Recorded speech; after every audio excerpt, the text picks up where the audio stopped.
Olá, pessoal, tudo bem? Aqui quem fala é Amanda Teles, professora de História e Filosofia do Tamandaré. Olá, pessoal, tudo bem? Aqui é a professora Simone Ramírez, de Língua Espanhola. Fala, galera, tranquilo com vocês? Eu sou o professor Fernando Ávila, de História. A gente está aqui direto do Colégio Tamandaré para apresentar o projeto UERJ para vocês com uma aula interativa hoje, hein? E esse projeto vai envolver história, espanhol e um pouco da cultura. Pois é, quem nunca ouviu uma música aí, né, em espanhol, em português, por que a gente tem essa relação com esses dois idiomas tão forte? A gente vai começar vendo o contexto histórico e desenrolar até chegar à grande premiação da música na América Latina, que é o Grammy. Vem com a gente! Fiquem ligados! Dentro do contexto histórico aqui da América Latina, nosso mapinha aqui, ó, até aqui o sul, Argentina, Chile, vou falar um pouquinho, né, dessa relação da independência, né, da América Espanhola. Para isso a gente vai ter que voltar um pouquinho na colonização. Lembrar que quando os espanhóis chegaram à América, né, primeiro ela foi dividida em 4 vice-reinos, né, justamente para facilitar a extensão territorial, né, desse continente, dessa parte do continente. Entender que esses 4 vice-reinos, você começa a ter a formação de uma nova sociedade. Afinal de contas, né, cara, na América, né, haviam povos nativos, incas, maias, astecas, que foram dominados, lembrando aí, né, em nome da cruz e da espada, né, pelos espanhóis, a cruz, né, simbolizando ali a catequização, né, os padres jesuítas, né, a parte da aculturação, a espada, logicamente, representando a força do rei da Espanha, aquela dominação, né, famosa por bem ou por mal. Quando os espanhóis começam, né, essa colonização, você começa, então, como eu falei há pouco, a formar essa nova sociedade, desse novo mundo. A gente vai ter no topo daquela pirâmide 2 grupos bem específicos, chapetones e crioulos. Logicamente, ali no meio, a gente vai ter, né, os mestiços, né, os nativos e, logicamente, né, os escravos que vieram, né, africanos que foram escravizados, que vieram para a América. Dentro dessa sociedade, como eu falei, esses 2 grupos, né, de elite, chapetones, olha macete aí para o vestibular, chapetones, eram espanhóis que vinham cuidar da administração colonial. Os crioulos, criados na terra, eram os nascidos, os descendentes, filhos de espanhóis que nasciam aqui na colônia. Só que tem um porém aí, por que esses 2 grupos estão ligados à independência? Porque chapetones, os únicos que podiam cuidar dessa administração, né, dos maiores cargos políticos da colônia. Os crioulos, apesar de filhos, descendentes de espanhóis, eles não podiam participar desse alto escalão da política na colônia. Com o passar do tempo, a gente vai perceber que os crioulos vão começar a exigir essa certa participação política, logicamente impedida ali pelos chapetones. Dentro desse contexto, a gente tem que linkar a independência da América Espanhola com algo que estava acontecendo na Europa, né? O decreto do bloqueio continental do Napoleão, né? A gente sabe que, né, alguns países, alguns reinos não obedeceram aquele decreto, que nenhum reino poderia fazer comércio com a Inglaterra. A gente tem, no caso, a Espanha, ela acaba então sendo invadida pelo poderoso exército de Napoleão, e com a Espanha em guerra ali, né, contra os franceses, cara, era chegada a hora então dos crioulos aqui começarem esse movimento pela independência, aproveitando que a metrópole estava enfraquecida. Dentro desse contexto, então, você vai ter essa luta de crioulos e chapetones. Obviamente, você vai ter ali a participação, né, popular de nativos, mestiços, né, e até escravos ao lado, né, dos crioulos, que automaticamente, né, acabam ali vencendo esse confronto. O que a gente tem que destacar nesse contexto?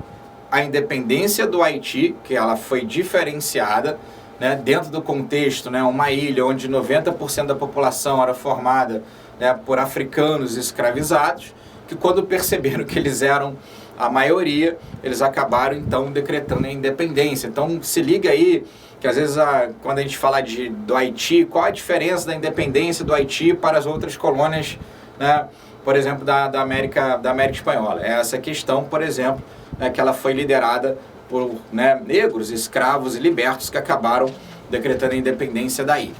Beleza.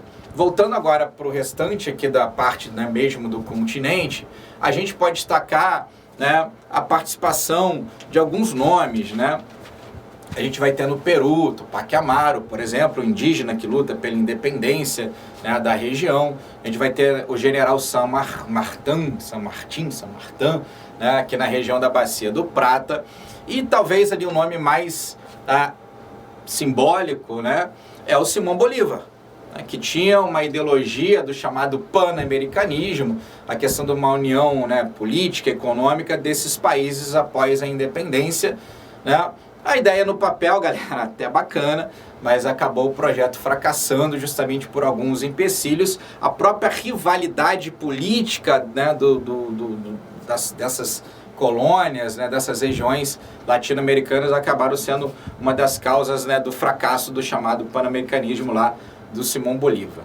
Resultado, né, em vez de se formar uma América Latina, né, grande, forte, unida economicamente, politicamente, você acaba, né, formando pequenos, né, e médios países fragmentados, né, com uma dominação, né, latifundiária muito forte, né, dentro do processo da América Latina, com uma questão da miséria também, né, dos povos, né, que acabaram contribuindo para a independência, mestiços, né, e escravos, né, que acabaram, né, fazendo parte ainda, né, do grupo, né, explorado. A gente vai ter o processo da abolição acontecendo, né, de forma muito lenta também dentro desse processo, e a gente entendendo essa independência, a gente entende as consequências que esses países da América Latina vivem até hoje, né? Consequências, né, econômicas, consequências políticas, ainda países ligados muito ao chamado, né, do plantation, na latifúndio, monocultura, né, em uma exploração do trabalho, hoje não mais escravo, mas uma exploração, logicamente, da população mais pobre. Beleza? Esse é o contexto histórico, essa abordagem histórica. Agora eu vou passar a bola para... Olá, pessoal! Hoje eu vim trazer a importância da língua de fala para vocês, que está sendo muito falada aí no mundo inteiro, né? E trouxe uma letra da canção da Anitta aí, muito divulgada, muito falada. E com base nessa letra dessa música, eu vou destacar alguns conectivos, algumas conjunções, alguns verbos que vêm sendo cobrados aí na UERJ, ok? Vamos lá. Então, a gente começa aí com pero, que é uma conjunção, né, que equivale a mais, né? As principais conjunções que são cobradas aí na UERJ é pero, que equivale a mais, sem embargo, que é mais, no entanto, porém, mientras, que é enquanto. São conectivos aí que requerem aí uma atenção maior. São cobrados aí em sonetos, algumas tirinhas, enfim, importante destacar. E aí, logo em seguida, as questões da UERJ também tem algumas palavras-chave que vocês precisam estar atentos, como solo, aí com acento, é de só, somente, ok? E solo sem acento indica aí sem companhia, a pessoa estar sozinha. Então é importante que vocês estejam atentos aí a essas palavras-chave que acabam confundindo aí. No caso também temos aí os falsos cognatos, falsos amigos, que são palavras semelhantes ao português, mas que causam até uma certa confusão, como vaso, que é copo, embaraçada, que é grávida, oficina, que é escritório, floreiro, que é vaso de flores. Importante ressaltar aí alguns falsos cognatos. E logo em seguida teremos enlouqueces, mereces, que são verbos aí também que são cobrados também, ambos aí no presente do indicativo, imperativo e os tempos compostos, que também sempre são cobrados. Entre eles o pretérito perfeito composto, o pretérito pluscuamperfeito. Importante fazer uma análise aí desses tempos verbais.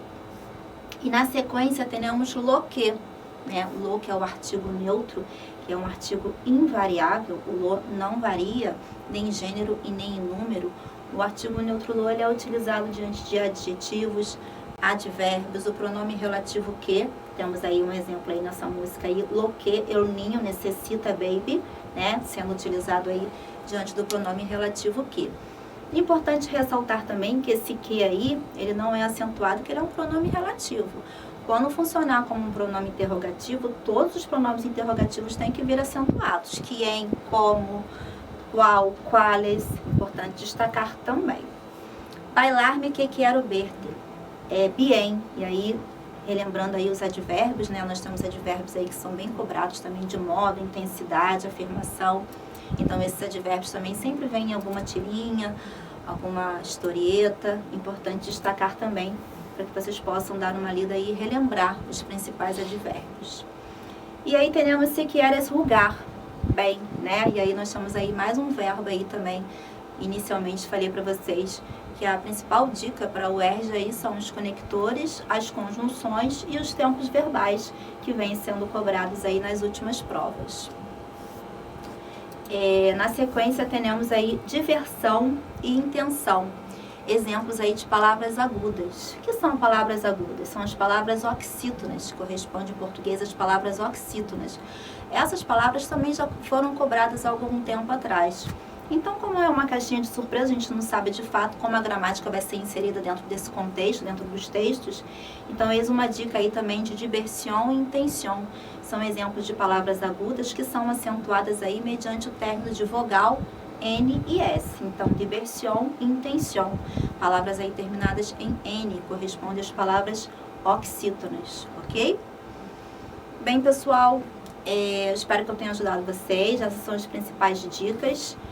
E outra informação também, estejam atentos às conjugações principais que eu sinalizei aí para vocês, imperativo, presente do indicativo, os tempos compostos, os conectivos, e aí temos diversos conectivos aí, aditivos, indicando a diversidade, a alternância, e as conjunções, já mencionei as principais aí para vocês, como pero, mientras, a um, que, ainda que, enfim, estejam atentos aí para... E aí, galera, voltei. Estão curtindo a nossa aula de hoje? Pois é, essa aula interdisciplinar, ela tem um motivo especial. A UERJ, ela tem essa característica, né? As questões, elas são interdisciplinares. Mistura ali um pouco de história, de geografia, sociologia e até mesmo filosofia, né? Então, como a professora Simone também falou, né, a língua espanhola, ela tem uma importância muito grande no mundo. Ela está entre as 5 línguas mais faladas no mundo. E se você sabe falar inglês ou espanhol, você consegue se comunicar com 1/3 da população mundial. É muita coisa, né? No contexto musical, a professora Simone ainda trouxe uma letra super bacana de uma musiquinha aí que vocês curtem, né? Com 2 artistas emblemáticos da América Latina. Fazendo uma ponte lá com o professor Ávila, vocês lembram do conceito de pan-americanismo que ele apresentou para vocês? Pois é, o sonho de Simão Bolívar de criar uma América Latina, né, unida não deu muito certo. Mas a gente tem características muito particulares, muito próximas, e isso fica muito claro no cenário musical. Você já ouviu falar da premiação do Grammy? Ele tem uma versão latina, o Grammy latino. Talvez você já tenha ouvido falar e já tenha até percebido que tem cantores que ganham essa premiação que você nunca viu na vida. Mas a gente vai descobrir o porquê. Então, agora a gente vai falar dessa premiação do Grammy Latino. O Grammy é uma premiação que surgiu lá nos Estados Unidos, né? E tinha como objetivo premiar, na verdade, o cenário musical norte-americano estadunidense. Mas, né, como vocês já sabem, a gente tem vários movimentos musicais no Brasil e em outros países, né, aqui da América Latina. E aí nos anos 2000 surgiu então a versão Grammy Latino. E o Brasil, ele tem ganhado tanto espaço nessa premiação que agora existem prêmios específicos, né, para a língua portuguesa. Daqui a pouco a gente vai descobrir quem foi o ganhador de 2021. Mas o Grammy Latino, diferente de outras premiações que a gente tem aqui no nosso país, ele visa aí premiar aqueles cantores de excelência musical, seja técnica, artista, e não tá ligado à questão das vendagens. E aí vocês lembram do conceito de indústria cultural? Pois é, o conceito de indústria cultural, ele transforma a indústria, né, em cultura, e essa cultura, ela tem como objetivo gerar lucro. Então é uma arte, né, que não respeita às vezes as tradições culturais, ou uma arte que visa somente o lucro sem causar nenhuma reflexão. Por isso que o Grammy, ele tem aí um diferencial, né, dentro do contexto da América Latina.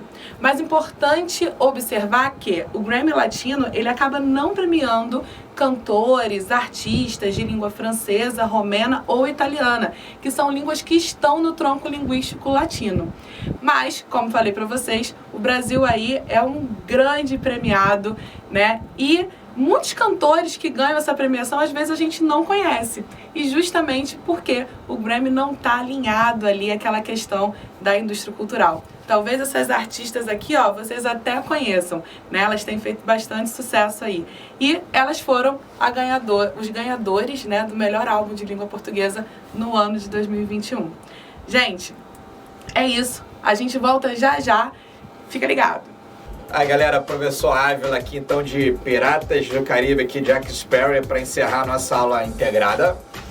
Fala, pessoal, a professora Simone Ramírez aqui de Hoje Estou de Mexicana. E eu, a própria Anitta, né, gente? Brincadeira, galera. Ó, excelente prova para vocês. Obrigada pela sua participação e até a próxima. Tchau, tchau, pessoal. Boa prova.